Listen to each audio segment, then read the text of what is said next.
of Germany. Welcome.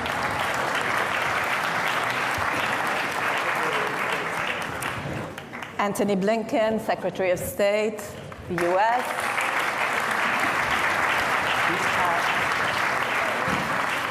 Nice to have you. And Subramanian Jaishankar, Minister of External Affairs, Republic of India. Minister.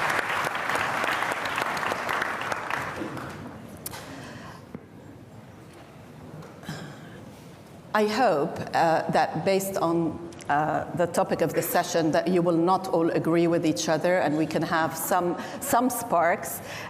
We have about 43 minutes and I will prepare your questions because I'll ask a few questions and then I'll turn to the audience. Minister Baerbock, I'm going to start with you. Germany's national security strategy calls for expanding global partnerships and is quite open about the multipolarity of the world today. How do you go about it at a time when there are so many divisions, and particularly when increasingly we feel the global south and the Western world are not on the same page? Well, first of all, good afternoon. Very good to have this important session with my dear colleagues. In a nutshell, it's more important than ever because we are not naive. Obviously, there are ruthless actors who don't want to grab up the title of our panel, negotiate the slice of the pie, but they want to rob the whole bakery. And having that in mind, I believe it's even more important than ever that those who are at the table negotiating about the slices of the pie stay there, first of all, resolute, respectfully, and also reflective. And this is the core also of our national security strategy, which we have drafted as the German government, making very clear in the light of this ruthless war of aggression against Ukraine that we are resolute in defending international law. It's the best protection for everybody around the world. So there is no question about negotiating whether Ukraine has right of self-defense or not. We all agreed, and not only, I don't like that word, but Western actors, we all agreed in our Charter of the United Nations, there is the right of self-defense, and we all agreed on the Universal Declaration of Human Rights. Having said that, obviously, we have to be respectful that especially within Ukraine, and I think this is the lesson we have learned, and it was very important to speak to partners like India and so many around the world, Brazil, South Africa, we have to be respectful that obviously in this moment when we said we need the whole international security, others asked some questions like, where have you been when we needed you? Or asked some question, so actually what does it mean for the future? Do you also stand with us? And this is, I would say, maybe something new in the attitude, at least from our foreign politics from Europe, to say, okay, we cannot take for granted that everybody just agrees with our European or transatlantic vision. And the third part, I think it's the most easy, but it's the strongest asset for democracies. The strength of democracy, in my point of view, is that we can be self-reflective and self-critical. So asking in a moment when others, for example, war of aggression, we're not saying automatically, okay, we support you, not saying, why don't you get it, but asking ourselves why they cannot support us. And I think this is the critical part, but the most powerful part. And at least, again, in our national security strategy, we try to do it, talking about, for example, our colonialism past. Understanding why South Africa was mentioning the whole time their ties with Russia in the apartheid regime. And being self-critical and saying, oh yeah, not all democracies have stood back in time at their time. And taking that as something where we said, yes, we might have made mistakes in the past, but we cannot change the past, we can only change the future together. I think this is the strength of multilateralism, and we see around the world the majority believes in it. Do you find that increasingly people are questioning more when it comes to, let's stick to Ukraine and we'll get to Gaza in a minute, but on Ukraine, are people coming round to your point of view, or are they distancing themselves more? Well, to see it over the last 2 years, I mean, we've seen the 142 voting in the General Assembly, so it is a majority of states, because most of the countries in the world, like mine, we're not the biggest country in the world. We don't have the biggest military means, and this is for most of the countries. They know that the Charter of the United Nations, the rule of law, is their life insurance. So we see this big majority there. We see also the support. Many have traveled, and I think this is really important to give always the question of war of aggression a human face. It was not that we convinced some other actors in the world by saying, now you have to stand with us.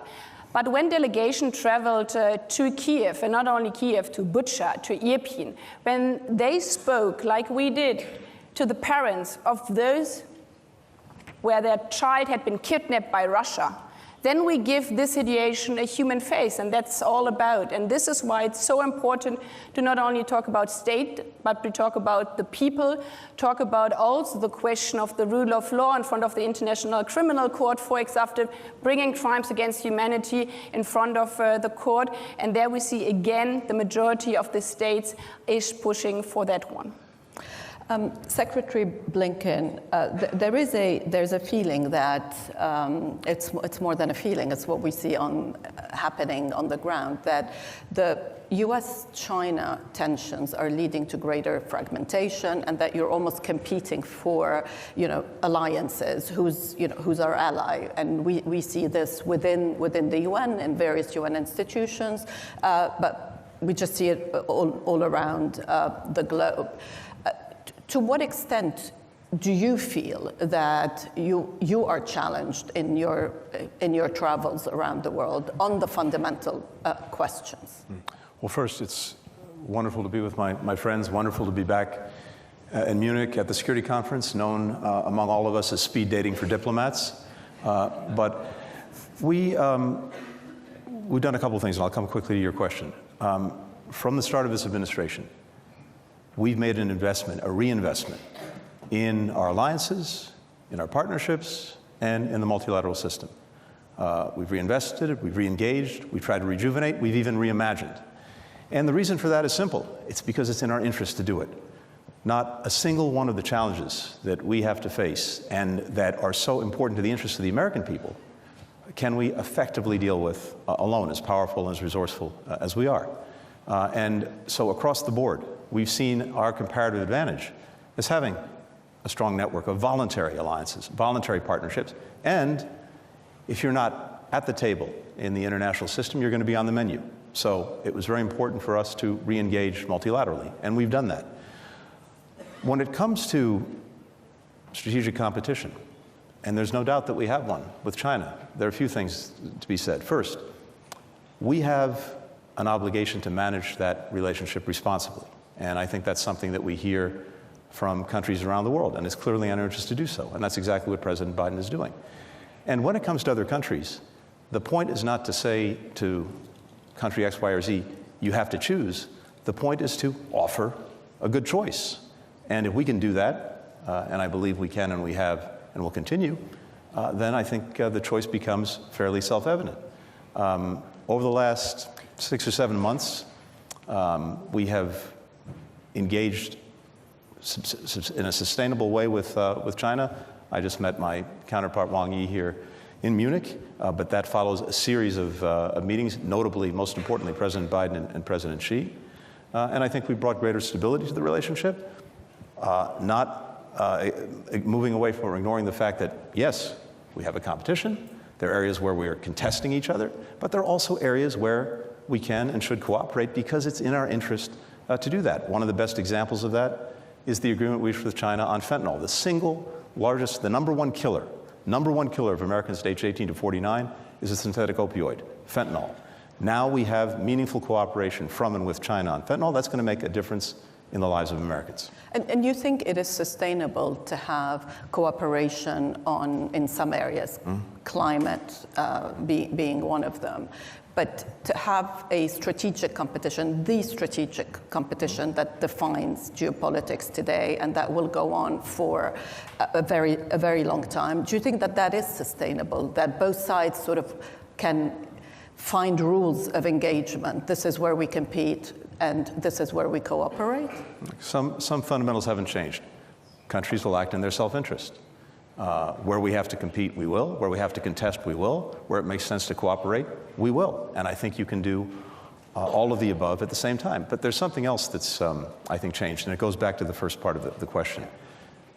The very fact that we've re-engaged and rejuvenated, as well as reimagined some of our alliances and partnerships, along with the investments that we've made at home in the United States, the investments we've made in our infrastructure, the investments we've made in science and technology and chips, the building blocks of the 21st century economy, the investments we've made in climate technology. You put those two things together, investments at home, much greater alignment with partners and allies across the board in Europe, in the Indo-Pacific, in Asia, on how to approach a question as complicated as relations with China.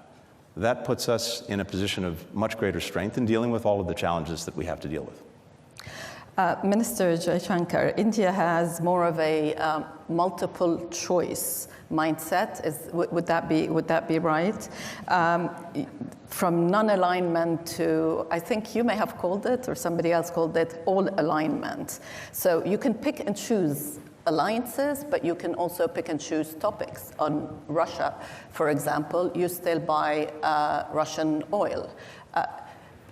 Is that okay with your counterpart from the US? Everything is, your relationship is fine, you can do whatever you want, whenever you want? Okay. First of all... I mean, you're sitting next to each other. No. So. First of all, delighted to be here. And I couldn't find a better set of people to be with on the stage. So thank you for whoever put us all together. Your question, do we have multiple options? Answer is yes. Is that a problem? Why should it be a problem? If I'm smart enough to have multiple options, you should be admiring me. You shouldn't be criticizing. Now, is that a problem for other people? I don't think so. I don't think so, certainly in this case and in that case, because, look, we try to explain what are the different pulls and pressures which countries have. And it's very hard to have a unidimensional relationship. Now, again, different countries and different relationships have different histories. If I were to look, say, between the US and Germany, it is rooted, there's an alliance nature to it. There's a certain history on which that relationship is grounded. In our case, it's very different. So I don't want you to even inadvertently give the impression that we are purely and unsentimentally transactional. We are not. We get along with people, we believe in things, we share things, we agree on some things, but there are times when when you're located in different places, have different levels of development, different experiences. All of that gets into it. So life is complicated, life is differentiated, and I think it's very important today not to reduce the entire complexity of our world into very sweeping propositions. Yeah. I think that era is today behind us. Yeah. So I agree very much with what Tony said, which is good partners provide choices. Smart partners take some of those choices. But sometimes there will be choices on which you say, well, I think I'll pass up on that one. It's a very good point, which brings me to the BRICS and the rise of middle powers, because that is one of the shifts that we see today. To what extent do you think that is a challenge to the West, or maybe that can be sort of the bridge, especially in a world where we will see continued competition between the US and China? And I'm going to ask Minister Jaishankar first, but I'd love for both of you to come in as well. I thought maybe the BRICS one, you wanted the US. After you, Jack, please. Look, again, I think it's important to go back to how it began. The BRICS started in an era where Western dominance was very strong. The premier gathering of the world was the G7. And you had a number of significant powers in the world who felt that, well, they were not part of the G7, but maybe they also brought value to the table by sitting and discussing with others. So in a sense, you had a collection of these countries. It was originally 4. South Africa joined later. If you look at it, it's a very interesting group because it's geographically as disparate as it can be. Yet it is bound by the fact that these discussions we've had over a decade and a half have been very useful for all of us. Now, like any product, you test it in the market at some point. We tested it last year and asked people, so how many of you want to join BRICS? And we got almost 30 countries who were willing to join BRICS. So clearly, if 30 countries saw value in it, there must be something good we've done. So I think it's important today to make a distinction between being non-West and anti-West. Mm-hmm. I would certainly characterize India as a country which is non-West, but which has an extremely strong relationship with Western countries, getting better by the day. Not everybody else necessarily in that grouping might qualify for that description, but the contribution the BRICS has made, if one looks at the G7 and how it evolved into the G20, I think in a way, those additional 13 members who came into its bigger grouping, 5 of them are BRICS members. The fact that there was another group which was meeting regularly and discussing and debating, I think certainly was an input into the expansion of the G7 into the G20. So I think we did a service to the world. Yeah. Secretary Blinken? I'm tempted to say what my friend said and leave it at that. Look, what we don't need to do and what we're not doing is trying to somehow design the world into rigid blocks. Each and every one of the issues that we have to deal with and deal with in the interest of the American people may have different collections and coalitions of countries that are focused on it, that bring certain experiences, certain capacities. And I think about it as variable geometry. We're putting together a puzzle with collections of countries and not just countries, organizations of different sizes and different shapes to deal with a given problem. As Jai said, we have, and of course the fact that the relationship between our countries, I would argue, is the strongest it's ever been. It makes no difference that India happens to be a leading member of BRICS. We're a leading member of the G7. We have the G20, and we have a multiplicity of things that we're doing together every single day in different ways of organizing ourselves. India and the United States working together in AUKUS, working together, in the Quad, working together in a variety of other fora. All of this goes to the point that the complexity and the multiplicity of the challenges we have demands that we find different ways to work together, and they shouldn't be done on an exclusive basis. Look, our default, of course, is to work in the first instance with fellow democracies. That's only normal and natural, but we are not only willing, we are actively working with any country that wants to solve a particular problem and wants to do so within the context of a rules-based order. That's the way we approach things. Speaking of a rule-based order,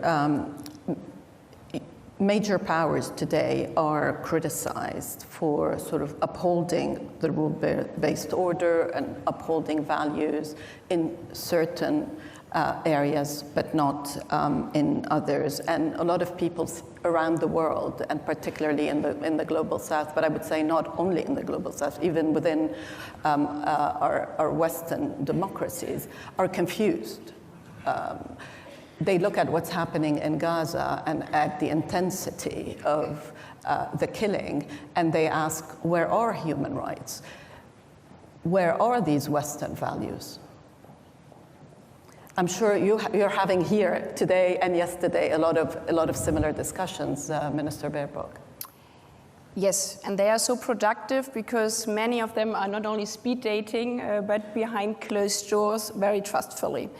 And I think the most important job for those who believe in a rules-based international order, be it politicians, be it journalists, be it citizens, is to not be pushed into this speed dating, into this black and white world in all our bubbles. Because easily, and this is a double standard question, yeah?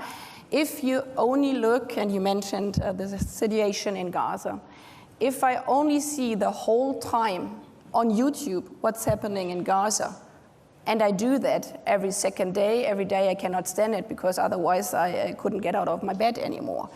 Yeah, your reality is obviously the only thing what we can and have to do right now is to go in a total ceasefire to rescue these innocent children dying there every day.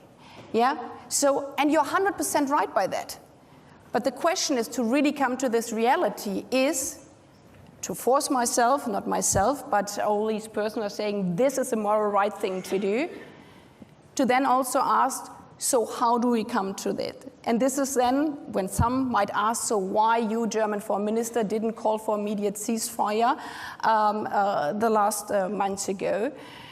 Because I also looked at the other side, at the other YouTube videos, at the other bubbles, yeah, where I saw 4 days after the 7th of October, I didn't even see it, I spoke to the father whose wife and 2 little girls had been kidnapped by terrorists from Hamas. I saw the video where women have been not only raped, but murdered afterwards. And in that moment, for me, it was clear, again, that we can also not only relate to the past, saying, okay, we know how negotiations with terrorists are working, because if you saw that video and if you were ready to see these women suffering there, you understand that this is not only a military logic, because those people who are doing this, raping a woman and killing her afterwards, they don't want to exchange soldiers or political prisoners. They enjoy slaughtering women. I'm saying that because I think this is really important, bringing it down to the people, because then you understand in this kind of situation, how do we come now to a ceasefire? That the release of hostages, the release of these women is crucial, because otherwise we can never save the children in Gaza. So this comes all back to what my dear colleague Jaishankar has said. If we're not capable of stepping out of right or wrong, yes or no, black or white, we will, in this world of dilemmas, never do what our job, I would say, the 3 of us here, is to do all the best to rescue people. And this is why we have been working so intensively with those partners, Arab partners, in the last 3 months, to see how we can come together for the most important point right now, freeing the hostages, having a humanitarian pause to bring in humanitarian support into Gaza, and not stopping, even though the headlines are there every day, you cannot fix it anyhow. I think the biggest favor for those who do not care for human rights and the international order is that we are giving up, and that we are not being ready to look at these different topics from our different side. And this is why, at least for me, I would say for all the 3 of us, use our competences, use our channels we are having. And there's, again, diversity is beneficial. If we are not all the same, but if we are trying to solve this horrible war in the Middle East from our different perspectives, then we can also bring security both for the people in Israel and the people in Gaza. I have to say, I fully subscribe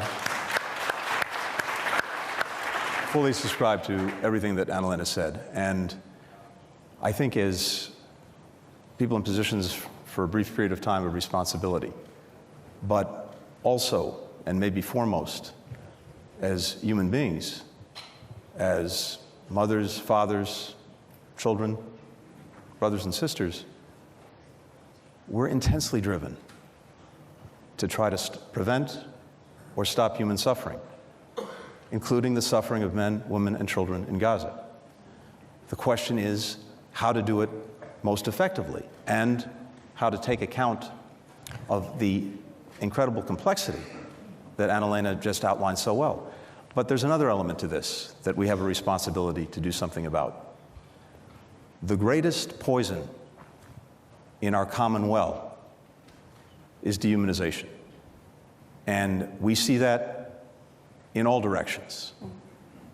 And if you lose sight of the humanity of someone else, then your heart is hardened to a point where anything is acceptable and anything is possible. Part of our responsibility is to do what we can to push back, to avoid, to call out dehumanization wherever it's coming from, in whatever direction. Because if we can't get at that, it's very hard, if not impossible, to do other things. One of the criticisms that I think, I'm sure you hear a lot is U.S. policy has, of course, shifted in the last couple of months, but yet you want the fighting to stop, but there is no sign whatsoever that you're not willing to send weapons to Israel, for example. So that also confuses people. You know, when they look at the rhetoric versus the action, what would you say to that? Well, first, we're committed to Israel's security. That's been clear from day one. It remains clear. And we understand and support the proposition that Israel has to find ways to make sure that what happened on October 7th never happens again. So we start there. But we've also said, and not only said, we've acted on the proposition that, of course, the way Israel does that matters profoundly. The way it does it in terms of trying to ensure greater protection for civilians who are caught in a crossfire of Hamas's making. That's absolutely essential. Making sure that people in need get the assistance they need. We are working on this every single day. And as we've seen this evolve over the last 4 months, things have happened as a result of our engagement, our intervention, that I would say probably would not have happened, almost certainly wouldn't have happened without it. But it's not enough. It's insufficient. And that's why we're at it almost literally 24 hours a day. May I add something on that? Yes, sure. Because for the full picture, and this is what we are discussing, and this is a good thing, in these horrible times I'm always trying to see the glimpse of hope at the horizon. The good thing is that over the last 3 months, all these discussions were helpful in a way. First, we didn't have any humanitarian support. Now we have at least a few trucks, not enough trucks, but also from the other understanding, and this is why I totally agree with the security guarantees for Israel. You cannot just say we need a ceasefire and the Israeli government, the IDF has to stop, and then we just wait and see what happens to the regrouping of Hamas. No, we have to give an answer to both legitimate security concerns. So our part of discussion is, for example, in the north. If people go back to the north, how do we, as an international community, secure that Hamas is not regrouping there, misusing against civilians as human protection shield? And this is also part of our common international security response. Minister Jaishankar, what is the view from India? What would you, if you had some advice for your colleagues, what would you tell them?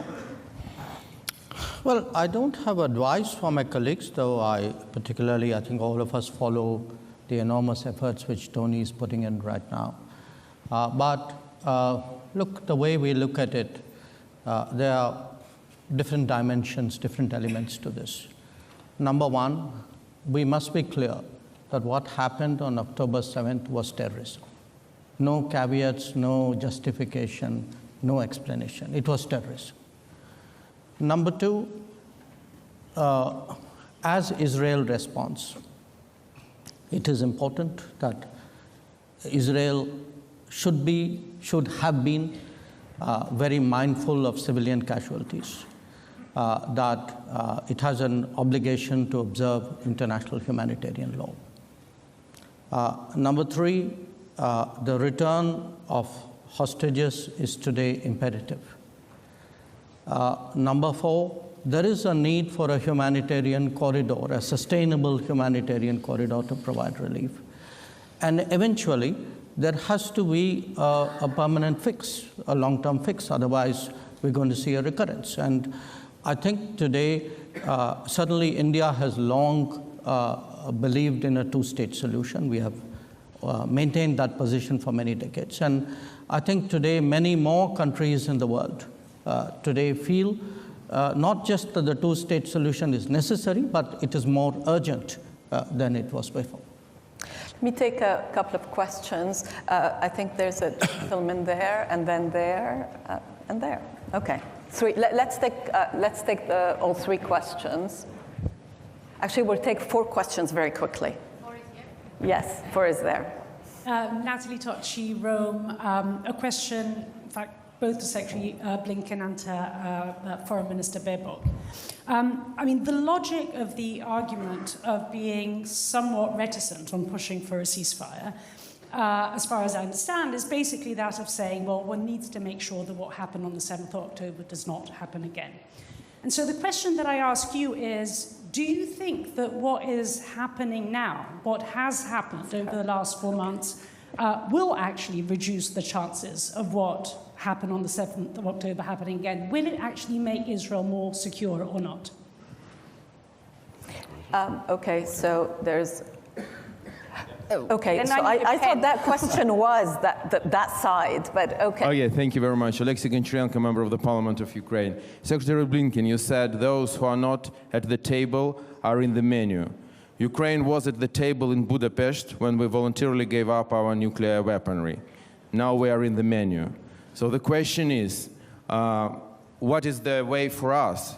We are confronted with a nuclear power. Either we will become member of NATO, alliance with a nuclear power, or we should restore our nuclear status. I don't see any other option. What option do you prefer, and what you will answer on this? Thank you very much. Okay. There's a question here, a question there, and then we'll do one round. Would that be okay? Yes, I mean, I have that. Yeah, here we go. Thank you. My name is Shafiq Abram from Egypt. My question is to Secretary Blinken. You've invested an incredible amount of time trying to bring a settlement in the issue of Gaza. And at the very same time, we all feel in the region that things can spill over in a very dramatic way. Especially, there are many excuses of why not to have a solution, but to do things step by step. That is not going to work. So my question to you is, sir, why, with all the countries, including the United States, including the UK, just what Cameron has just said, proclaiming a two-state solution is not something the United States puts on the floor now, Okay. and be able to achieve that? Thank you. Thank you. Finally, there's a question there, and then I'm afraid. I have a loud voice. I don't need a microphone. Hello, my name is Masih Ahmadinejad. I'm an Iranian troublemaker for mullahs, and I have a simple question. We cannot talk about global security by forgetting about Iran, by burying the human rights abuse under the carpet. I'm here today with a woman who was in the front line of last year's uprising. She was shot in her eyes. She lost her eyes because of the Revolutionary Guards. So my question is very clear. How we can reach to peace and security in the world without designating the Revolutionary Guards as a terrorist organization, which the United States of America did that, thanks. But why the allies are not following the United States? Okay. The democratic countries are not as united as autocracy, because Islamic Republic is helping Putin, is helping Hamas, all the proxies in Yemen. So as we see, unfortunately, dictators are more united than democratic countries. Do you have any common strategy to isolate Islamic Republic and address Khamenei and his gang of killers the way that you address Putin? Thank you so much. to all three of you, you can pick the question you want to answer. I know one was directed, a couple were directed at Secretary Blinken. So maybe you start. Good. Yeah. So to the question, is Israel more secure now, after 4 months after October 7th? I think the answer is, in the near term, in the immediate, yes, it is, in terms of dealing with the immediate threat, the horrific terrorist group that attacked it in the most unimaginable ways on October 7th. Is it more secure for the long term? That's a different question. Because the fundamental question we have to ask ourselves is, and Jai mentioned this, how do we make sure that this cycle, one way or another, doesn't repeat itself, whether it's a year from now, 5 years from now, or 10 years from now? I think there's an extraordinary opportunity before Israel in the months ahead to actually, once and for all, end that cycle. And it's because there's some new facts that didn't exist before when there were efforts to make peace between Israelis and Palestinians, starting with the fact that virtually every Arab country now genuinely wants to integrate Israel into the region, to normalize relations if they haven't already done so, to provide security assurances and commitments so that Israel can feel more safe and more secure. At the same time, there are genuine efforts underway, led by Arab countries, to reform, revitalize, revamp the Palestinian Authority so that it can be more effective in representing the interests of the Palestinian people and could be a better partner for Israel in that future. And there's also, I think, the imperative that Jai mentioned, that's more urgent than ever, to proceed to a Palestinian state, one that also ensures the security of Israel and makes the necessary commitments to do so. If you put all of that together, you have an integrated region where people are actually working together for the common good, a region in which Israel is secure in ways that it's never been before, and where the number one threat to its security, as well as the security of many of us, just alluded to in the last question, Iran, is isolated, along with all of its proxies. That future, that path is there, it's clear, it's hard, it's complicated, but it's real. The alternative is an endless repetition of the cycle that we've seen, year after year, decade after decade, generation after generation.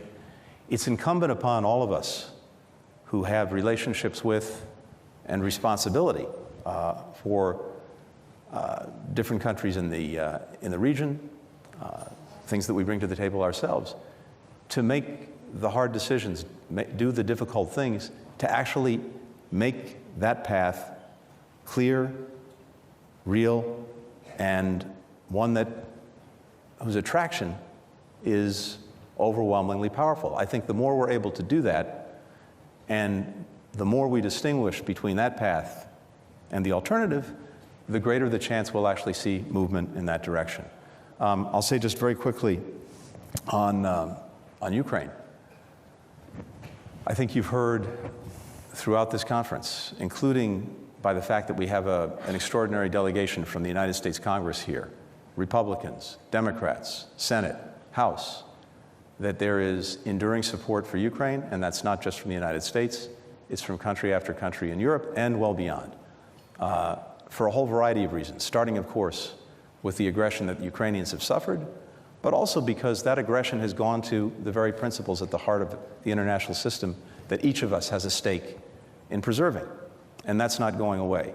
So there's a tremendous determination on the part of dozens of countries to do two things. First, to make sure that Ukraine has what it needs to deal in the immediate with the ongoing Russian aggression, but second, to put Ukraine on a path where increasingly, in the months and years to come, it's able to stand strongly on its own 2 feet, militarily, economically, and democratically. That is the strongest possible rebuke to Putin. It's the strongest possible rebuke to all those who would seek to undermine Ukraine. And I'll just conclude with this. The real lesson to be drawn from what we've seen, including, as you rightly said, Russia tearing up and then spitting on the Budapest Memorandum, among many, many other agreements, is that this aggression against Ukraine has been an absolute strategic debacle for Vladimir Putin and for Russia. Russia is weaker militarily, it's weaker economically, it's weaker diplomatically. Europe has ended its energy dependence on Russia in the space of 2 years. Ukrainians are more united than they've ever been, including against Russia, which was not the case, certainly in 2014. Not desirable, but it's a result of Russia's actions, and certainly since 2022. We have a NATO alliance, a defensive alliance, with no intent of ever attacking Russia, only there to defend its members, that is now stronger and larger. All of this a result of actions that Russia has taken, precipitating the very things it said it wanted to prevent. So I think as those lessons are digested, not to mention the horrific losses that Russia has suffered as a result of Vladimir Putin throwing its young men into a meat grinder of his own making, I think the more those lessons are digested, the more you're going to see that this is not repeated. But that requires all of us to maintain the solidarity that we've demonstrated with Ukraine, a solidarity that is important not just for Ukraine, but for all of us. The stakes couldn't be higher. So my belief, again, listening to everyone here over the last couple of days, talking to our members of Congress who are with us, is that not only is that support there, it will be sustained, and Ukraine will succeed. Thank you, Secretary. Minister Baerbock. Well, I guess the question from Iran was for us. So the question was, why do you not follow the example and list them as terrorist in a terrorist sanction regime? The Revolutionary Guard. We have discussed it quite often, but the quick answer is because I'm defending rule of law, trying without any double standards. And our legal situation in the European Union, and you can like it or not, but this is how, in which context we are working in our European legal system. We have a sanction system for listing under terrorism if terrorism occurs in another country, especially in the European Union. It was after the attacks on the US on the 9th of September. So we need a legal ground to list them. So far, we do not have the evidence and proof that there have been these terrorist attacks in the European Union. There were different cases. It's a different legal system in the US. But, and this is important for me because I hear this argument again and again, this is not because we shy away with regard to the Revolutionary Guard or the crimes against the women, youth, civil society, its own population. No, we use the instruments we are having as a European Union to defend human rights. And we set up, for the first time in history of the European Union, a sanction systems because of human rights violation. And for me, this is even stronger. In the past, it was the same with Daesh and the crimes against Yazidi women. Yeah? They have been brought to court, not slaughtering women, not saying these are the worst sexual violence crimes you commit, but under terrorism. I think this is wrong. We have to name the crimes, and the crime is targeted directly to women, directly to human rights. We say we sanction you because of what you have done to you, shooting in your eyes, killing your friends, killing your sisters. And it's the same effects. And this, it comes all down to me. For me, politics, it's not about symbolic action. It's about what matters for the people. And under this sanction risk system, human rights sanctions from the EU, Revolutionary Guards, we named them, cannot enter the European Union. We have frozen their asset. So the result is exactly the same what the US has done under the terrorist sanction system. So if you ask me, do we act as a result in the same way? Yes, we do, but we call it human rights sanction system because these are the worst human rights violations you can see. And this comes also back to the other question about symbolic politics or what matters in reality. We would have been at a total different state if after the 7th of October, this was a question from Italy, after the 7th of October, we could have had a common resolution. We were in Cairo at the so-called Peace Summit, together with different countries, many Arab partners, and also from the European Union. We tried to fix a text where we would say, okay, after these horrible crimes of the 7th of October, there could be the momentum now for whatever generations have dreamt of, a two-state solution pathway. But in order to do that, we have to guarantee that the 7th of October never happens again to Israel, and we have to guarantee that Palestinians have the security to live in peace and security for them. Unfortunately, those meeting there together, not everybody was ready to name the 7th of October what it was, a terrorist attack from Hamas on Israeli people. And this is why we passed this momentum. I regret it, but this is how life is. So now again, we have to work again. If we now, after 4 months, where we see that the current situation only brings misery for everybody, if we can regroup again, and this is why what we have described before, for us it's so important to work together as European Union, as the US, with Arab partners to find what we need, guarantees that Israelis can live forever in security, that the 7th of October can never happen again, and the same counts for Palestinian people. It has to be a irreversible path towards a two-state solution, and this is our job, which we have to do right now, and we can only do it together with the different partners. Neither the US, definitely not Germany, but also not one Arab country alone can go this path. We have to group and unite together for the peace in the Middle East. Inshallah, as they would say in the Middle East. So I'll just take a minute. 1 minute, yes. I think a very large number of countries, especially of the global south, believe that terrorism shouldn't be countenanced or justified, but they equally strongly believe that a two-state solution should not be delayed. These are not choices. These are both musts. And unless we are able to address both these issues, we are not going to really solve the problem. Well, thank you all. I know that we've gone over time, so apologies for that. And thank you to the audience.